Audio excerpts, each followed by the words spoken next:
social সায়েন্সৰ এক্সামত লিখিবা আমি কেনেদৰে পঢ়িব লাগে আমি অলৰেডি ডিসকাস কৰিছো বহুতবাৰ আজি আমি কেনেদৰে লিখিব লাগে হেতু চাম আৰু ফাৰ্স্ট অফ অল তোমালোকক মই এই কোৰ্সটোলৈ স্বাগতম জনাইছো আৰু এই কোৰ্সটোত সোশিয়েল সায়েন্সৰ আমি যেহেতু এই এপত আমি এটা ভিডিওটো চাই আছো সকলোৱে এই কোৰ্সটোত মই কি দিম আজি আমি সোনকালে ফাৰ্স্ট মই কেনেদৰে লিখিব লাগে এতিয়া ফাৰ্স্টতে দি দিছো কাৰণ তোমালোকে হেতু চাই লোৱা তাৰ পিছত তোমালোকে লিখিবলৈ পাৰিবা মানে কোৱেশ্চন পেপাৰবোৰ প্ৰেক্টিস কৰোতে কিন্তু ইয়াত যেবিলাক মই ইম্পৰ্টেন্ট কোৱেশ্চন দিম যেবিলাক পৰীক্ষাত আহিব পাৰে মেবি কাৰণ মই যোৱাবাৰ যিবিলাক দিছিলো তাৰ 90% কোৱেশ্চন আহিছে আৰু এবাৰ যেহেতু মই দিম দিয়াৰ আগমুহূৰ্তত মই এটা কথাই ক'ব বিচাৰিছো মোক তোমালোকে দুদিনমান সময় দিয়া কোৰ্সটো মই আগতীয়াকৈ লঞ্চ কৰি দিছো কাৰণ কিনুতে সবে সময় লয় আমাৰ WhatsApp গ্ৰুপতো এপত এজনে কৈ আছিল নামটো মই বাৰু নখং তোমালোকে দেখিছা 50 रुपीस ঘূৰাই দিও 50 টকা মোৰ কাৰণে ডাঙৰ কথা নহয় মই তোমাক ঘূৰাই দিব পাৰো মই তেওঁক WhatsAppত মেছেজও দিছো কাৰোবাক যদি লাগে মই স্ক্ৰিনশ্বট দি দিম WhatsAppত মই তোমাক মেছেজও দিছো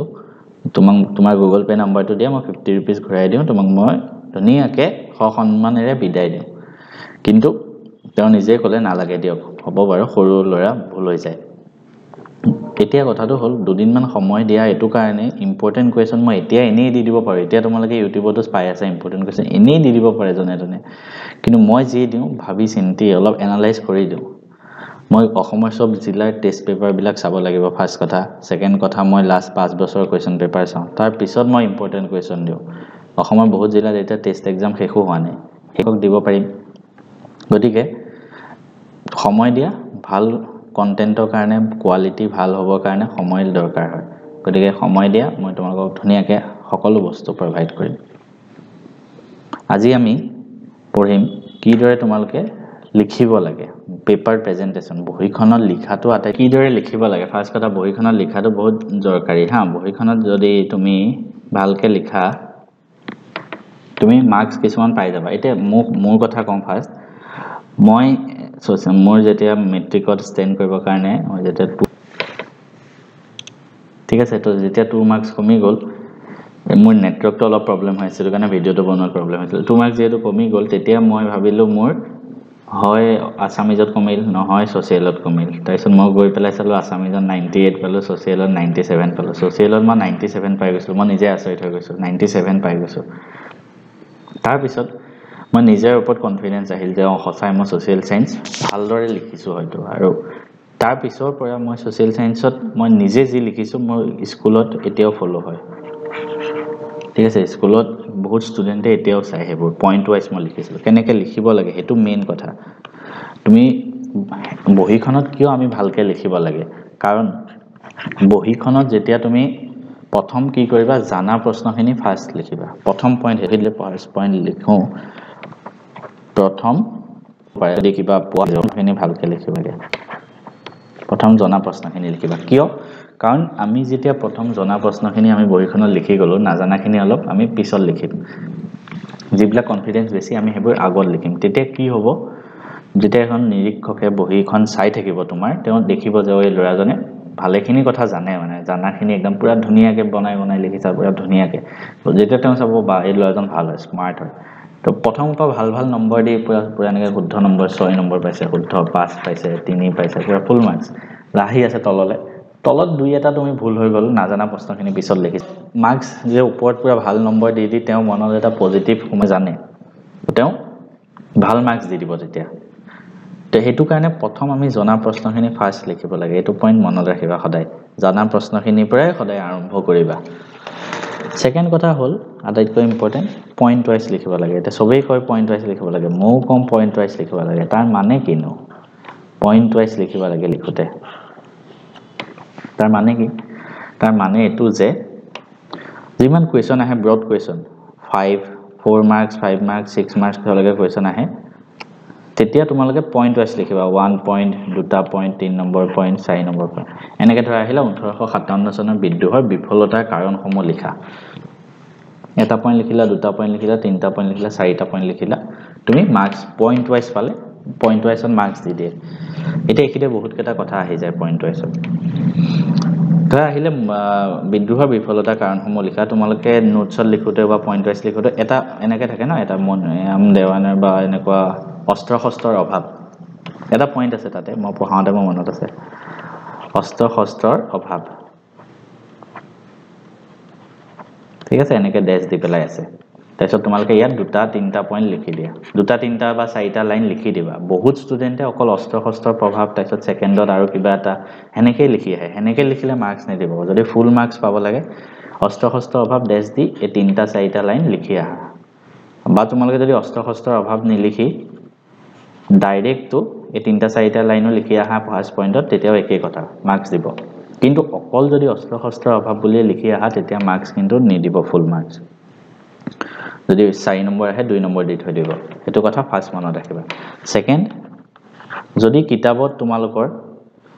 ধৰা এটা কোৱেশ্চন আছে মই एग्जांपल দিছো মই এটা জাস্ট एग्जांपल দিছো মনিৰাম দেৱানৰ বিফলতাৰ বিদ্ৰোহৰ বিফলতাৰ কাৰণসমূহ লিখিবলৈ আহিলে পৰীক্ষাত আহিছে 4 নম্বৰ তোমালোকৰ কিতাবত আছে 6টা পইণ্ট আছে বুকত তেতিয়া কি কৰিবা তোমালোকে ভাবা পৰীক্ষাত কিন্তু 4 নম্বৰ আহিছে বহুত ষ্টুডেন্টে এটো ভাবিব যে আমি 4টা পইণ্ট লিখি আহো আমাক 4 নম্বৰ হে আহিছে কিন্তু কিছুমান টিচাৰ এনেকুৱা আছে 4টা পইণ্ট লিখিলে তোমালোকক হয়তো 3 নম্বৰ দি থৈ দিব তেওঁ ক'ব 4টা পইণ্টে লিখিছে কিতাপতটো 6টা পইণ্ট আছে 3 নম্বৰ দি থৈ দিব তোমালোকে হেতু গমো নাপাবা হেতু কাৰণে মই বেটাৰ আমি কি কৰিম যে কিতাপত যেহেতু 6টা পইণ্ট আছে আমি পৰীক্ষাটো 6টা পইণ্টে লিখি আহিম খেয়া লাগিলে 3 নম্বৰে আহক 4 নম্বৰে আহক 5 নম্বৰে আহক 6 নম্বৰে আহক আমি কিতাপত যেটা পইণ্ট আছে আমি হেকেটা পইণ্টে লিখি আহিম হেতু কথা মনত ৰাখিবা সেকেন্ড কথা মনত থাকিব পইণ্ট ৱাইজ লিখিবা শব্দ লিখিবা তাৰ পিছত লাইন কেটা এক্সপ্লেইন কৰি দিবা মানে পইণ্টটো এক্সপ্লেইন কৰি দিবা সদায় বহিখনত লিখোতে এটো কথা ভাবিবা মই মেথ সায়েন্সটো কওঁ যিজনে বহিখন চাইছে তেওঁ যেন নাজানে তেতিয়া তুমি ভালদৰে বুজাই লিখিব পাৰিবা গতিকে পইণ্ট কেটা লাইনত লিখি তাৰ উপৰি কিতাপত যদি 4টা পইণ্ট আছে তাতো 4টা পইণ্টে লিখিবা কিতাপত যদি 10টা পইণ্ট আছে তাতো 10টা পইণ্টে লিখিবা লাগিলে সৰু সৰুকে লিখা টাইম যাব কিন্তু পইণ্ট ৱাইজ লিখা তেতিয়াহে হ'ব এটা মোস্ট ইম্পৰ্টেন্ট মেপ অসমৰ মেপ আহে এই মেপখনত আমি কি কৰা উচিত মেপত যাতে আমি ফুল মাৰ্কছ পাব পাৰো প্ৰথম কথা মেপখন আঁকিবৰ কাৰণে তুমি you should not be an expert তুমি আৰ্টিষ্ট হ'ব নালাগে একদম ভালকে আমি যেন আঁকিবই লাগে তেনেকুৱা নহয় শেপটো খেলিমেলি হ'ব পাৰে একো কথা নাই সেকেন্ড কথা আমি কি জানিব লাগে যে মেপখন আঁকোতে আমি ইউজ অনলি পেন্সিল অকল পেন্সিল ইউজ কৰিবা মেপখন আঁকোতে অকল পেন্সিল ইউজ কৰিবা আৰু মেপখন অকল এটা পেজতে আঁকিবা যিমান চাৰিসীমা যিমান দেখুৱা অকল এটা পেজতে map and boundary in one page only ঠিক আছে মেপ আৰু বাউণ্ডাৰী অকল এটা পেজত ফোৰ্থ পইণ্ট হে বাউণ্ডাৰীও লিখা বা জিয়ে লিখা হে পেজটোত অকল পেন্সিল ইউজ কৰা use pencil in the page হে পেজটোত পেন ইউজ নকৰিবা নো পেন মন থাকিব আমি মেপখন এটা পেজত আঁকিলো লাগিলে এটা দীঘলীয়াকে নাটিলে পথালিকেও আঁকিবা একো কথা নাই এটা পেজত আঁকা তাত পেন্সিল ইউজ কৰিবা মেপখন চাৰিসীমা দিয়া জায়গা দেখুৱা অকল পেন্সিল ইউজ কৰিলে হ'ব মেপ কেনেকৈ আঁকিব লাগে ইম্পৰ্টেন্ট প্লেস মেপৰ কিছুমান ইম্পৰ্টেন্ট প্লেস কেনেকৈ প্লেসবোৰ বহাবা মই অলৰেডি তোমালোকক ইউটিউবত দিয়া আছে ঠিক আছে ইউটিউবত তোমালোকে মোৰ সোশ্যাল সায়েন্স কোৰ্সটো চোৱা তাতে মেপৰ ভিডিও এটা আছে প্লেলিষ্টটো মই এপত গৈ তোমালোকে এপত যেহেতু চাই আছে এপত গৈ সোশ্যাল ফ্ৰী মেটেৰিয়েলছত যাবা তাত সোশ্যাল সায়েন্সত ক্লিক কৰিবা ফ্ৰী মেটেৰিয়েলছত গৈ ভিডিওছ সেকশনত যাবা সোশ্যাল সায়েন্সত যাবা তাতে মেপৰ ভিডিও পাই যাবা তোমালোকে কেনেকৈ আঁকিব লাগে তাত দেখুৱা আছে অকল পেন্সিল পেন ইউজ নহব ফিফথ পইণ্ট আমি কি বাউণ্ডাৰী দিব লাগিব বাউণ্ডাৰী কেনেকৈ দিম ফাৰ্স্ট মেপখনত এফালে এনেকৈ দিবা পূব পশ্চিম উত্তৰ দক্ষিণ হেতু মেপৰ তলত থাকিব এটো অকল পেন্সিল ইউজ কৰিম আমি পেন্সিল ইউজ কৰিম তাৰ উপৰি মেপখনত আমি বাউণ্ডাৰী দিম অসমৰ পূবে কি আছে মেপখন যেহেতু আমি আঁকিম মই জাস্ট ওপৰৰ পৰা আঁকি দিছো মই ইমানো এক্সপাৰ্ট নহয় জাস্ট এনে আঁকি দিছো হা এনেকৈ আছে না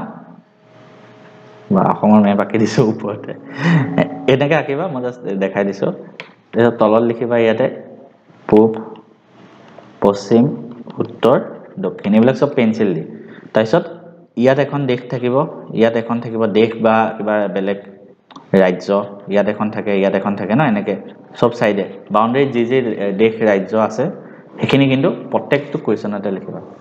ঠিক আছে সব ধুনীয়াকৈ লিখিব লাগিব তাৰপিছত তোমালোকে ব্ৰহ্মপুত্ৰ নদীখন আঁকিবা বহাবলৈ যিয়ে নাহক ব্ৰহ্মপুত্ৰ নদীখন মাষ্ট এখন আমি কি লিখিব লাগিব ব্ৰহ্মপুত্ৰ নদী আঁকিবই লাগিব ঠিক আছে আমি আঁকিবই লাগিব অকল পেঞ্চিল দি তাৰপিছত জেগাবিলাক বহাবা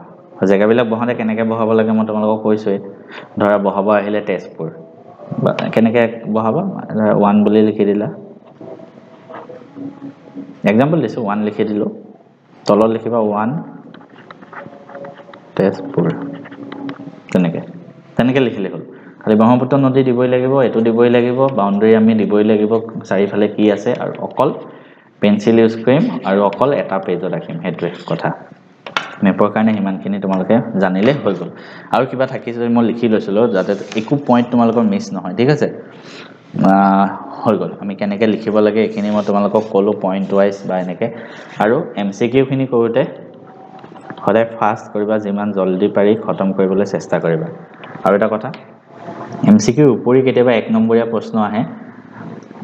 কেনেকৈ এক্সাম্পল দিম ধৰা এনেকৈ আহিছে পৰীক্ষাত 1 নম্বৰীয়া প্ৰশ্নটো এনেকৈ আহিছে যে বংগ বিভাজন কেতিয়া কাৰ্যকৰী হৈছিল 1 নম্বৰীয়া MCQ নহয় হা 1 নম্বৰীয়া প্ৰশ্ন আহিছে ধৰা এনসাৰ লিখিব লাগে এনসাৰ দুটা টাইপত লিখিব পাৰি কেনেকৈ প্ৰথম এটা টাইপৰ মানুহে কেনেকৈ লিখিব 16 অক্টোবৰ 2025 16 অক্টোবৰ 1905 ঠিক আছে আৰু এটা টাইপে এনেকৈ লিখিব বংগ বিভাজন 16 অক্টোবৰ 2025 কিয় আহি আছে আজি 1905 চনত কাৰ্যকৰী হৈছিল ঠিক আছে এতিয়া তোমালোকে কেনেকৈ লিখিবা এনেকৈ সবে এনেকৈ লিখিবা এনেকৈ লিখিবলৈ চেষ্টা নকৰিবা মাৰ্কছ কেতিয়াবা দিয়ে কিন্তু এটো বেড ইমপ্ৰেছন আহে তোমাৰ টিচাৰজনে তোমাৰ চাই থাকে ন তেওঁৰ মনত বেড ইমপ্ৰেছন এটা আহে গতিকে প্ৰশ্নটো ফুল সেন্টেন্সত লিখিবা এনসাৰটো ফুল সেন্টেন্সত লিখিবা তেতিয়া ভাল নম্বৰ পাবা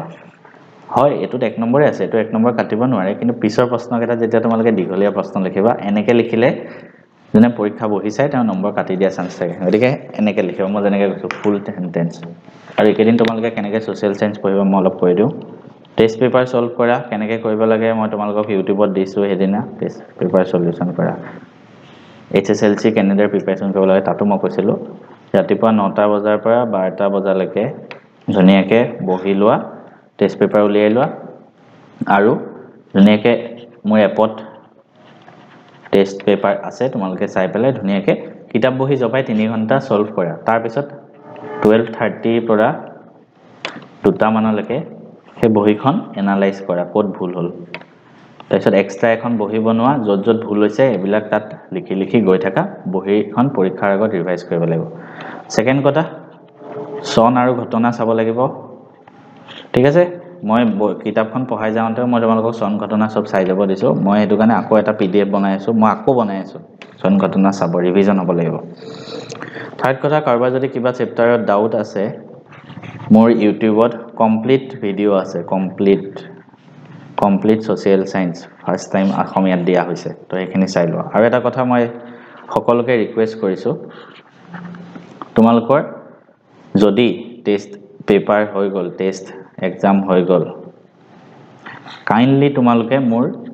হোৱাটছএপত সেই PDF টো দি দিয়া মোৰ হোৱাটছএপ হলে এইটো 7035334693 তেতিয়া মই কমন কোৱেশ্চন বিলাক উলিয়াওতে সহজ হ'ব তোমালোকে কাইন্ডলি জলদি দি দিয়া বা মোৰ এপটো ডাইৰেক্ট মেছেজ কৰি দিব পাৰা জলদি দি দিয়া আমি নেক্সট ভিডিঅ'ত লগ পাই আছো আৰু মই লাইভ ক্লাছ কৰিম এই এটো ক্লাছ সেশনত মানে এটো সিৰিজত মই তোমালোকক কিছুমান লাইভ সেশনো লম ক্লাছৰ কাৰণে নহয় তোমালোকৰ ডাউট খুদিবলে ডাউট মানে প্ৰশ্ন নহয় কেনেকৈ লিখিব লাগে কি কৰিব লাগে কেতিয়া লম তোমালোকক জনাম কিন্তু অতি সোনকালে লম পৰীক্ষালে এতিয়াও সময় আছে 1 মান্থত আমি বহুত কিবা কিবি কৰিব পাৰিম আমি ম্যাথছ আৰু সায়েন্সৰ কাৰণেও আৰু এটা কোৰ্স আনিম মই অকল ম্যাথছ আৰু সায়েন্স দুইটা কাৰণে একেলগে ঠিক আছে অনলি 50 रुपीजতে তাত আৰু কন্টেন্ট আহিব সোশ্যাল সায়েন্সটো কমাই দিম ম্যাথছ সায়েন্সত আৰু আহিব তো নেক্সট ভিডিঅ'ত আমি লগ পাই আছো বা নেক্সট ক্লাছত